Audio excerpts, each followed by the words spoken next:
At least ఈ 3 సమాధానాలు must and should తప్పనిసరిగా ఒక మనిషి కలిగి ఉండాలండి. తన జీవితంలో ఈ 3 అంతల సమాధానాలు ఖచ్చితంగా ఒక మనిషి కలిగి ఉండాలి. అందుకే సమాధానము కలుగునుగాక అని దేవుని దూతలు పాట పాడారండి. యేసుప్రభు వారికి యెషయా గ్రంథము 9వ అధ్యాయం 6వ వచనంలో సమాధానకర్తయగు అధిపతి అని ఆయనకి పేరు పెట్టబడిందండి. అంతేనా అండి? ఆరోగ్యాలు బాగవడంలా, అందుకే కుటుంబాలు బాగవడంలా, అందుకే ఎన్నున్నా కూడా మనసులో నెమ్మది లేకుండా అయిపోయింది. ఎందుకంటే పీస్ ఆఫ్ మైండ్, సమాధానం లేదుగా. అయితే యేసు లోకానికి సమాధానం ఇవ్వడానికి వచ్చాడు. మీకు సంగతి చెప్పనా అండి, ఇప్పుడు సిలువ శ్రమల దినాలు కూడా జరుగుతున్నాయి. యేసు సిలువ ద్వారా కూడా మనకేమి ఇవ్వాలని ఆశపడుతున్నాడు తెలుసా? సమాధానమే. ఆయన పుట్టుక సమాధానమే, ఆయన సిలువ మరణం కూడా సమాధానం ఇవ్వడానికే. ప్రభావములు కనుక ఈ దినాన దేవునితో సమాధానము మనం కలిగి తీరాలి ప్రియులను. దేవునితో సమాధానం లేనప్పుడు మనకి ఎన్ని ఉన్నా కూడా వ్యర్థమే కదా అండి. అయితే దేవునితో సమాధానం కలిగి ఉండాలి అని అంటే బైబిల్ చెప్తుంది, ఆమోసు గ్రంథం 3వ అధ్యాయం 3వ వచనంలో సమ్మతింపకుండా ఇద్దరు కూడి నడుతురా అని బైబిల్ చెప్తుంది. సమాధానం ఉండాలంటే ఎదుటి వ్యక్తి మనకి సమ్మతించే అవ్వాలి, మన మనోభావాలు ఒకటి అవ్వాలి. మరి దేవునితో సమాధానం కావాలంటే దేవుడు ఎలాంటి వాడో మనం కూడా అలాంటి వాళ్ళంగా ఉండాలి. మరి దేవుడు ఎలాంటి వాడు? కొన్ని విషయాలు వినండి. దేవుడు ప్రేమ కలిగిన వాడండి, కానీ మనం ప్రేమ కొంచెమేనా. ఆయన ఈ లోకానికి వచ్చారు ప్రియులు. రెండవదిగా దేవుడు ఎలాంటి వాడో తెలుసా అండి? ఆయన సత్యవంతుడండి, కానీ మనం తెల్లారి లెగిస్తే పచ్చి అబద్ధాలు ఆడతాం. అబద్ధం ఆడందే మనకి నిద్ర పట్టదు కదా అండి. మరి దేవునితో సమాధానం ఎలాగుంటుందండి? అందుకే యేసు ప్రభు వారు ఈ లోకానికి రావాల్సి వచ్చింది. ఆయన దేవునితో సమాధానపరుస్తున్నాడు. అంతేకాదు దేవుడు ఎలాంటి వాడో తెలుసా అండి? మహాపరిశుద్ధుడని, కానీ మనం మహాపాపులం. మరి సమాధానం ఎలాగా?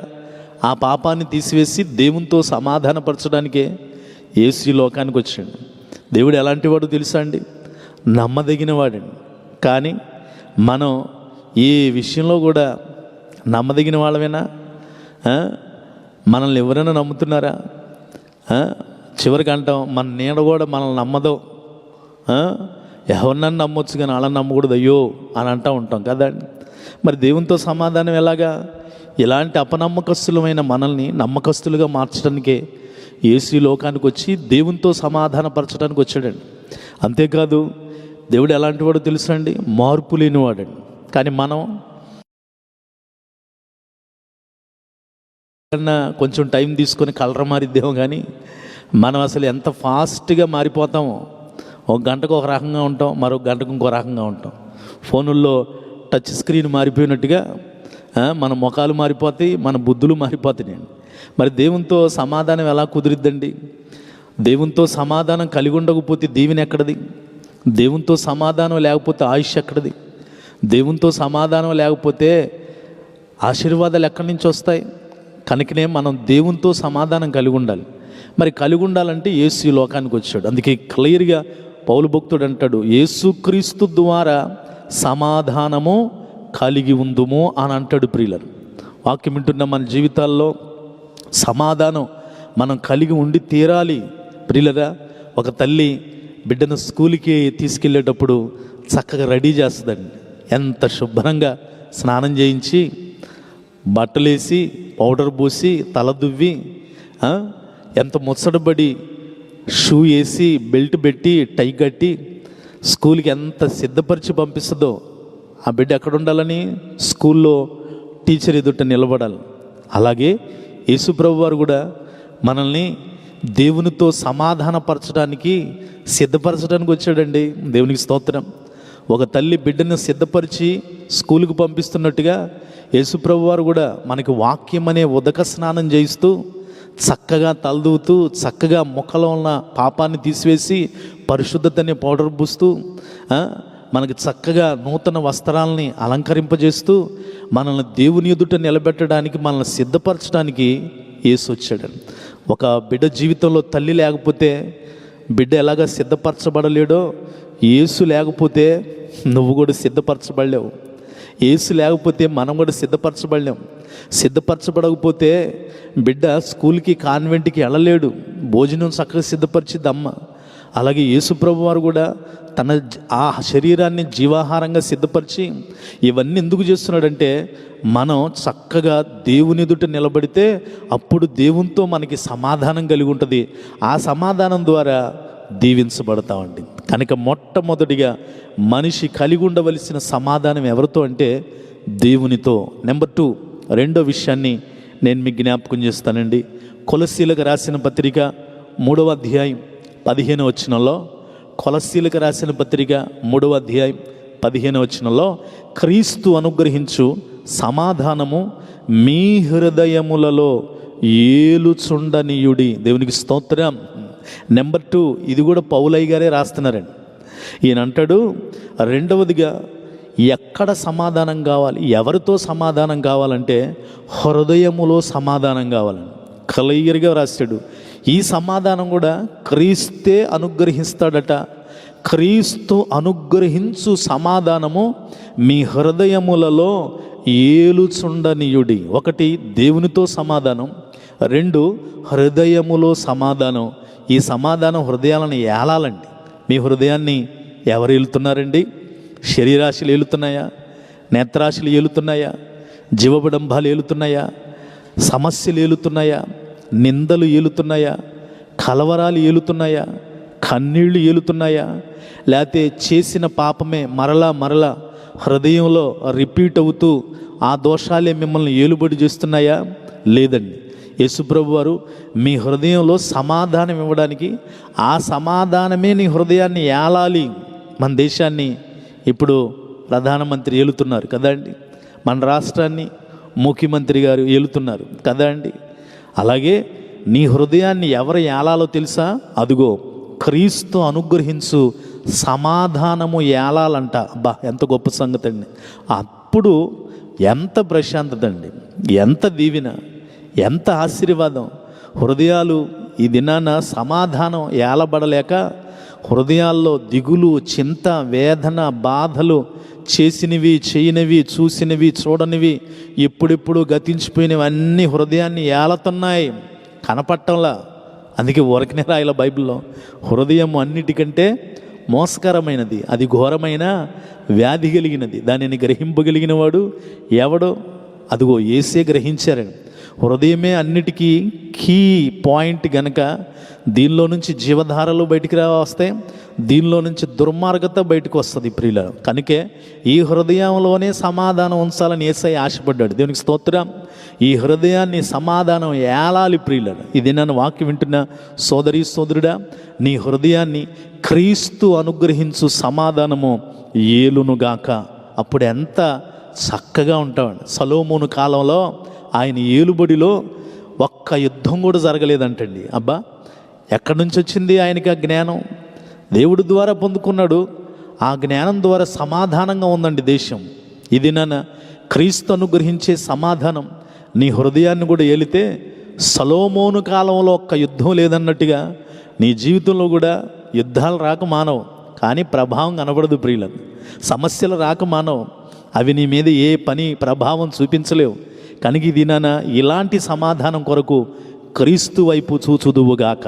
నెంబర్ 3, 3వ సమాధానం ఎవరితో కలిగి ఉండాలి అంటే, ఇది కూడా అపోస్తలుడైన పౌలయ్య గారే చెప్తారు. ఎఫెసీలకు రాసిన పత్రిక 2వ అధ్యాయం 16వ వచనం. ఎఫెసీ 2:16లో, తన సిలువ వలన ఆ ద్వేషమును పరిహరించి దాని ద్వారా వీరిద్దరిని ఏక శరీరముగా చేసి దేవునితో వినండి సమాధానపరచవలెనని ఇలాగు చేసెను గనక ఆయనయే మనకు సమాధానకారకుడై ఉన్నాడు. దేవునికి స్తోత్రం. 3వదిగా సిలువ వలన సమాధానపరుస్తున్నాడండి. అందుకే సిలువ ధ్యానాలు ఎందుకు చేస్తున్నామండి?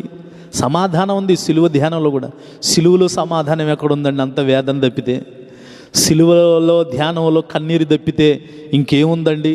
కాదనను ప్రియులరు. కానీ ఇక్కడ క్లియర్గా ఎఫెసీ 2:16లో తన సిలువ వలన వీరిద్దరిని సమాధానపరచవలెనని. సిలువే సమాధానం ప్రియులరా. ఆయన పుట్టుకలో సమాధానం, ఆయన సిలువ శ్రమలో సమాధానం. అందుకే ఆయన పుట్టుకను గురించి మనం సంతోషిస్తున్నాం, ఆయన సిలువ మరణముల గురించి ధ్యానిస్తూ సంతోషిస్తున్నాం ఒక రకంగా చెప్పాలంటే. ఎందుకంటే సిలువ వలన సమాధానం. ఎవరితో సమాధానం అంటే వీరిద్దరిని ఏక శరీరముగా చేసి దేవునితో సమాధానపరచవలండి. మూడవదిగా తోటి మనుషులతో సమాధానం కలిగి ఉండాలండి. దేవునికి స్తోత్రం. మనిషి జీవితంలో ఈ మూడంతల సమాధానాలు మస్ట్ అండ్ షుడ్ అండి. ఒకటి, దేవునితో సమాధానం, నేను సృష్టించిన సృష్టికర్త ఆయనే కాబట్టి. రెండు, నీ హృదయములో సమాధానం, ఎందుకంటే ఇది చాలా మోసకరమైంది, ఘోరమైన వ్యాధి కలిగింది. మూడు, ఎవరితో అయితే నివసిస్తున్నావో, భర్తతోనో భార్యతోనో పిల్లలతోనో అత్తతోనో మావతోనో ఇరుగుతోనో పొరుగుతోనో సంఘ కాపరితోనో విశ్వాసులతోనో నీతోటి మనిషితో నువ్వు సమాధానం కలిగి ఉండాలండి. ఈ సమాధానాలు మనిషికి చాలా శ్రేష్టమైనవండి. ఇలాంటి సమాధానాలు ఇవ్వడానికే యేసు ఈ లోకంలో పుట్టినప్పుడు సమాధానం తెచ్చాడు, సిలువలో కూడా సమాధానం ఇవ్వడానికే ఆయన పనిని పూర్తి చేస్తూ ఉన్నాడండి. అందుకే బైబిల్లో ఒక మాట ఉంది, రోమా 12:18లో శక్యమైతే మీ చేతనైనంత మట్టుకు సమస్త మనుషులతో ఎలాగుండాలండి? సమాధానముగా ఉండుడి. దేవునికి స్తోత్రం. సమస్త మనుషులతో సమాధానంగా ఉండాలండి. ఉంటున్నావా అండి? సమస్త మనుషుల సంగతి తర్వాత అండి, అసలు ఇంట్లోనే సమాధానం లేదండి. నేను ఒక మీటింగ్కి వెళ్ళినప్పుడు అండి, ఒక అత్తగారు వచ్చి, అయ్యా నా కోసం ప్రార్థన చేయమని అడిగిందండి. ఏమ్మా ఏంటి అని అంటే, అయ్యా ఒక్కగానొక కుమారుడు, చక్కటి వివాహం చేశాం, కానీ కోడలు మమ్మల్ని ఇంటికి రానిదయ్యా, వేరే కాపురం పెట్టించేసింది. మేమేదో వారానికి ఒకసారి వెళ్తే నేను వెళ్ళినప్పుడల్లా యాపకాయలు కోసి పెడుతుందయ్యా ప్లేట్లో, ఎలా తినేదయ్యా, సమాధానం లేదయ్యా, ప్రార్థన చేయండి అయ్యా మా ఇద్దరి మధ్య సమాధానం కలగాలని అని అత్తగారు చెప్పి వెళ్ళిపోయింది. అదే మీటింగ్లో వాళ్ళ కోడలు గారు కూడా ఉన్నారు.